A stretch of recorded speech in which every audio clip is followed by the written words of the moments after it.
ప్రపంచాన్ని మార్చే అత్యంత శక్తివంతమైన ఆయుధం విద్య అని AP governor justice S Abdul Nazeer అన్నారు.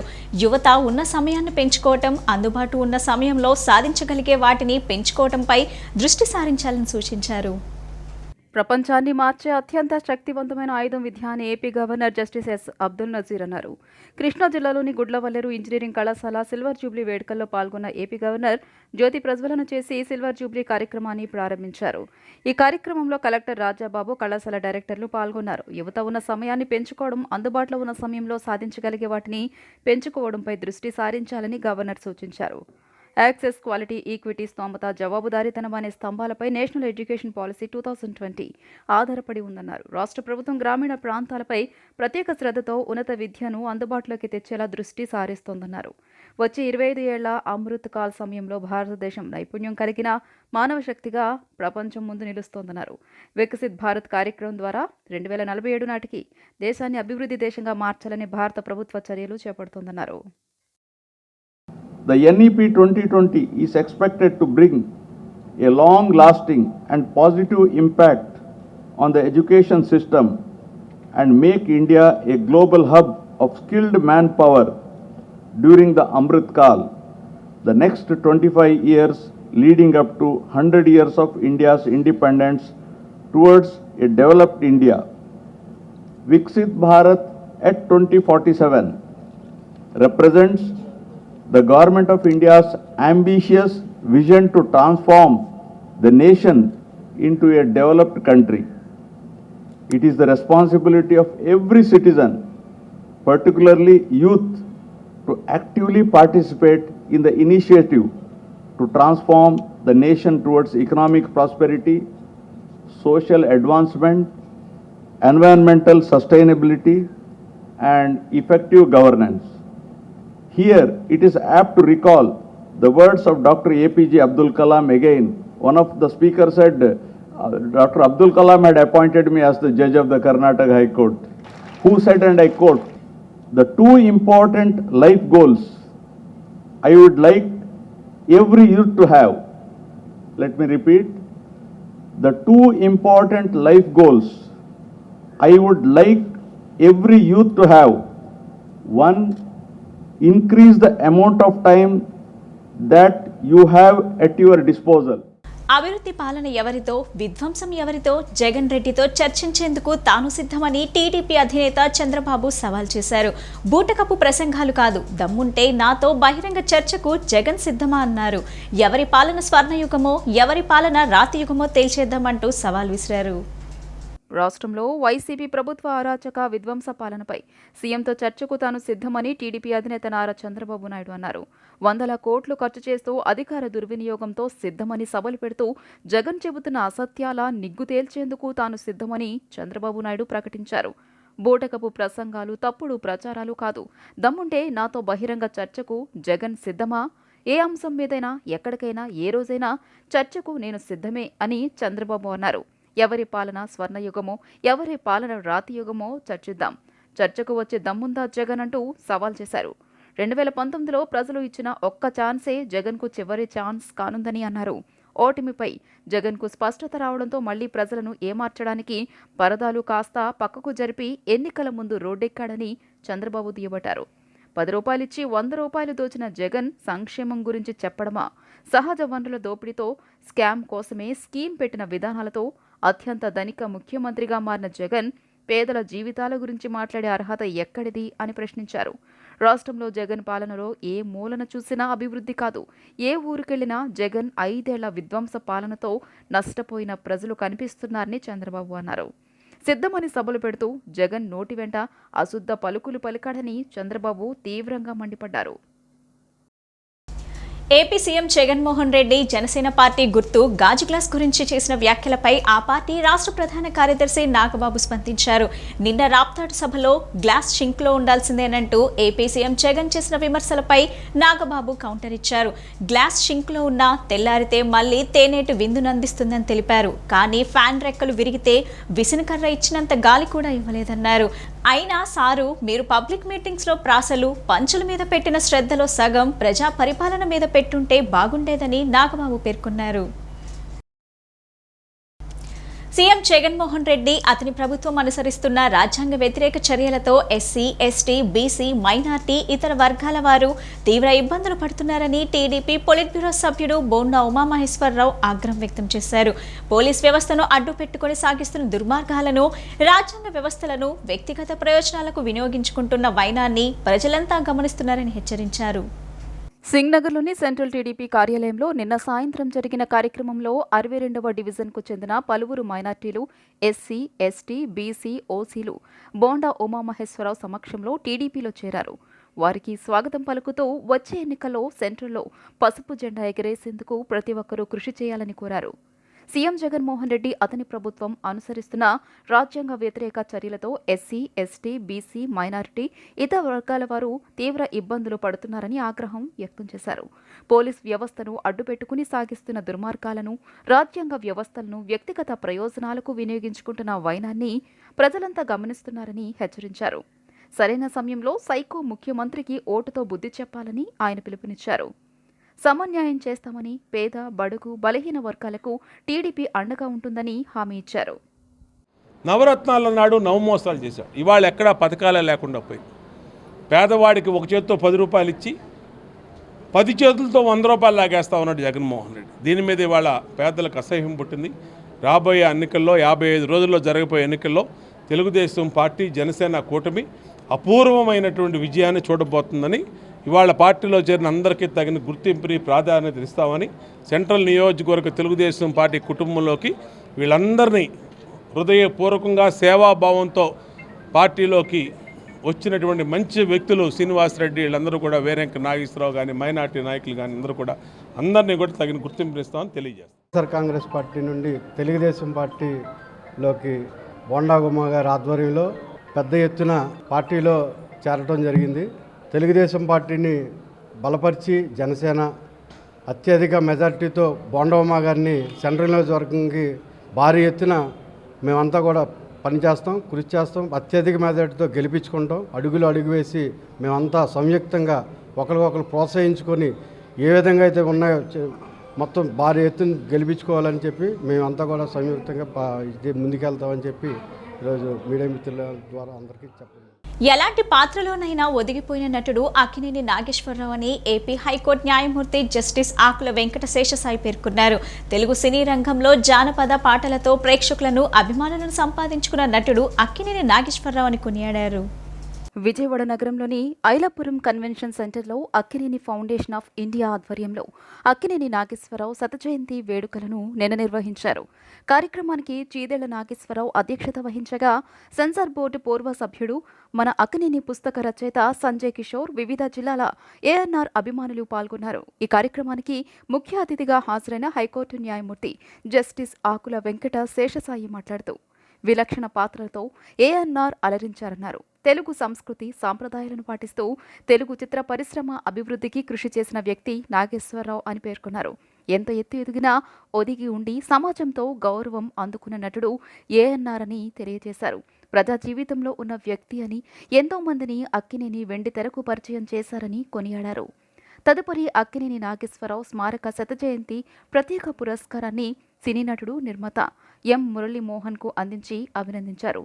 నటుడు మురళీమోహన్ మాట్లాడుతూ సినిమా కీర్తిని ఆకాశానికి చేర్చిన వ్యక్తి ఏఎన్ఆర్ అన్నారు. తెలుగు సినీ పరిశ్రమని చెన్నై నుంచి హైదరాబాద్కు తెచ్చేందుకు ఏఎన్ఆర్ ఎంతగానో కృషి చేశారన్నారు. సినీ రంగంలో విలువలు ప్రదర్శించారని, సమాజంలో ఉన్న సమస్యలను కథనాంశాలుగా ఆయన సినిమాలు తీసేవారన్నారు.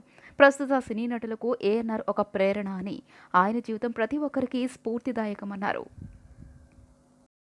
రైల్వే అధికారులు సెంట్రల్ లేబర్ అధికారి ఆదేశాల ప్రకారం విజయవాడ రైల్వే స్టేషన్లో కాంట్రాక్ట్ కార్మికులను నియమించాలని రైల్వే కాంట్రాక్ట్ కార్మికుల యూనియన్ రాష్ట్ర కార్యదర్శి వివిఎల్ నరసింహులు డిమాండ్ చేశారు. కార్మికుల తొలగింపులో అధికారులు నిబంధనలు పాటించలేదని, చట్టవిరుద్ధంగా వ్యవహరించారని విమర్శించారు. ఈ నెల 20వ తేదీ లోపల వారందరినీ పనిలోకి తీసుకోకపోతే పోరాటం ఉధృతం చేస్తామని హెచ్చరించారు. విజయవాడ గవర్నర్పేటలోని శ్రీశ్రీ భవన్లో రైల్వే కాంట్రాక్ట్ కార్మికుల యూనియన్ రాష్ట్ర కార్యదర్శి వివిఎల్ నరసింహులు నిన్న విలేకరుల సమావేశం నిర్వహించారు. సమావేశంలో ఆయన మాట్లాడుతూ రైల్వే స్టేషన్లో పారిశుద్ధ్య, వాటర్ ఫిల్లింగ్ పనులను గత 15 సంవత్సరాల నుంచి చేస్తున్న ఒప్పంద కార్మికులు 7 నెలలుగా పని కల్పించాలని పోరాడుతున్నారని చెప్పారు. రక్షక్, పద్మావతి సంస్థల కాంట్రాక్టర్లు, రైల్వే అధికారులు తీవ్రమైన నిర్లక్ష్యం వహిస్తున్నారని ఆరోపించారు. కార్మికుల తొలగింపులో అధికారులు నిబంధనలు పాటించలేదని, చట్టవిరుద్ధంగా వ్యవహరించారని విమర్శించారు. పాతవారిని పనిలో ఆపేసి కొత్త వారితో పని చేయించుకోవడం చట్టబద్ధత కాదని పేర్కొన్నారు.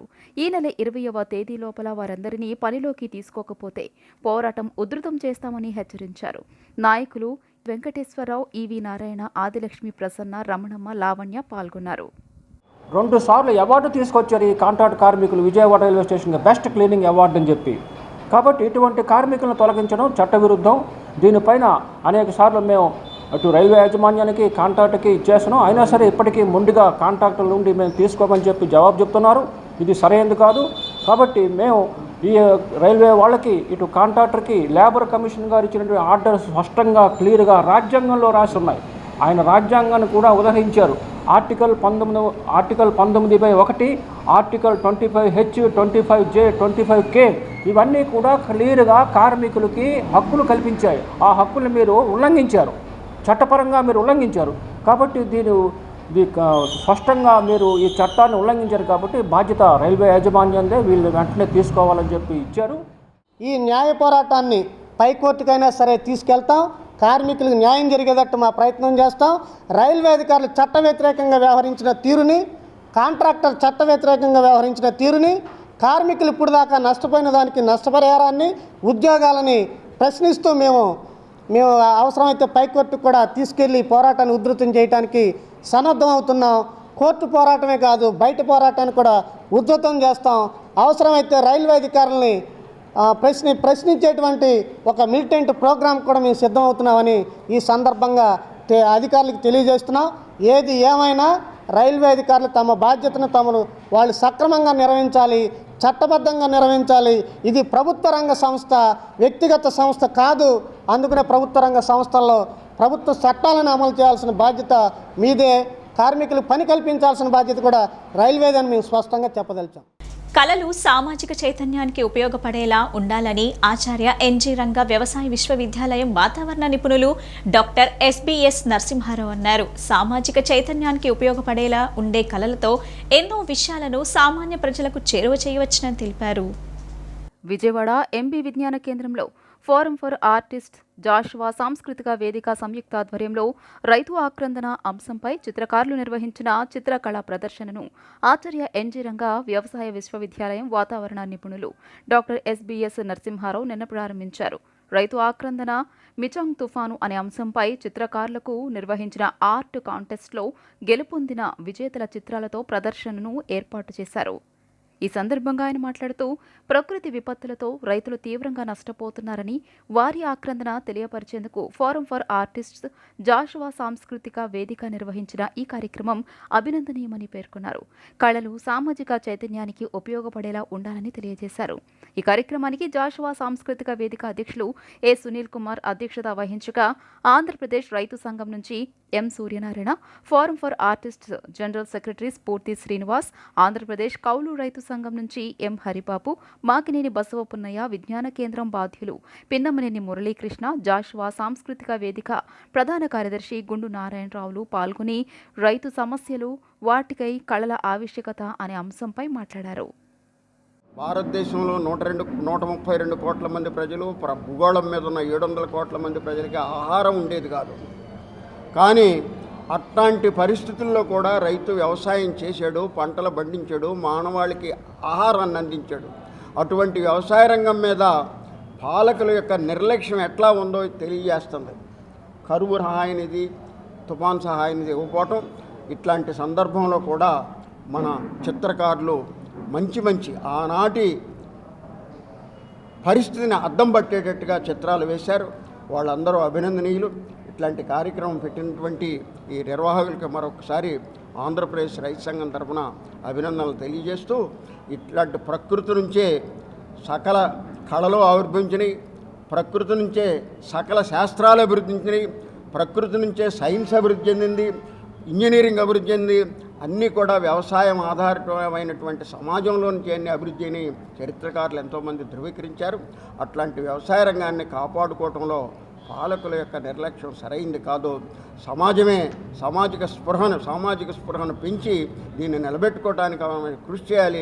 అటువంటి కృషి ప్రారంభించిన ఈ 2 సంస్థలకి మరొకసారి నేను అభినందనలు తెలియజేస్తున్నాను. మరి వాతావరణం యొక్క ప్రభావం కూడా వ్యవసాయం మీద, ఆ పంటల మీద, దున్నేటప్పటి నుంచి మార్కెట్కి పంపించేంత వరకు వాతావరణం యొక్క ప్రతికూల పరిస్థితులు, అనుకూల పరిస్థితులు ఎలా ఉంటాయి అనేది కూడా వివరించడం జరిగింది. మరి మేము మా శాస్త్రజ్ఞుల తరపున వాటికి సంబంధించిన వాతావరణ ఆధారమైన వ్యవసాయ సలహాలు, అంటే తుఫాన్లు ఆపలేవండి, లేదా వరదలను ఆపలేవు, వాటి వల్ల జరిగే నష్టాన్ని ఎలా తగ్గించుకోగలుగుతా అనేది కూడా చెప్పడం జరిగింది. కృష్ణా జిల్లా గన్నవరం మండలం బుద్ధవరం గ్రామంలోని సగర్పేటలో శ్రీ సీతారామాలయ విగ్రహ ధ్వజస్తంభ ప్రతిష్ఠ కార్యక్రమం కన్నుల పండుగగా జరిగింది. మేళతాళాలు, వేద మంత్రోచ్చరణల నడుమ సీతారామస్వామి వారి విగ్రహాలను ధ్వజస్తంభాన్ని ప్రతిష్ఠించారు. ఈ కార్యక్రమంలో గ్రామస్తులు అధిక సంఖ్యలో పాల్గొన్నారు. కృష్ణా జిల్లా గన్నవరం మండలం బుద్ధవరం గ్రామంలోని సగర్పేటలో శ్రీ సీతారామాలయ విగ్రహ ధ్వజస్తంభ ప్రతిష్ఠా కార్యక్రమం వైభవంగా నిర్వహించారు. ఈ నెల 17వ తేదీ నుంచి విగ్రహ ప్రతిష్ఠ, ధ్వజస్తంభ ప్రతిష్ఠ మహోత్సవాలు నిర్వహిస్తున్నారు. 17వ తేదీన విశ్వక్సేనారాధన, పుణ్యావాహచనం, ఆకారం, అనంత హోమాలు, జలాదివాసంతో మహోత్సవాలు ప్రారంభమయ్యాయి. నిన్న విశ్వక్సేనారాధన, అభిషేకం, పుణ్యాహవచనం, సుదర్శన హోమం, ధాన్యాదివాసం, సైన్యాదివాసం నిర్వహించారు. నేడు విశ్వక్సేనారాధన అనంతరం మేళతాళాలు, వేద మంత్రోచ్చరణాల నడుమ సీతారామస్వామి వారి విగ్రహాలను ధ్వజస్తంభాన్ని ప్రతిష్ఠించారు. గుదిమెళ్ల దిలీప్ కుమార్ ఆచార్యులు ఆధ్వర్యంలో గ్రామస్తుల సహకారంతో ప్రతిష్ఠా మహోత్సవం వైభవంగా నిర్వహించారు. ఈ కార్యక్రమంలో గ్రామస్తులు అధిక సంఖ్యలో పాల్గొన్నారు. అనంతరం నిర్వహించిన అన్న సమారాధన కార్యక్రమంలో భక్తులు స్వామివారి అన్న ప్రసాదాన్ని స్వీకరించారు.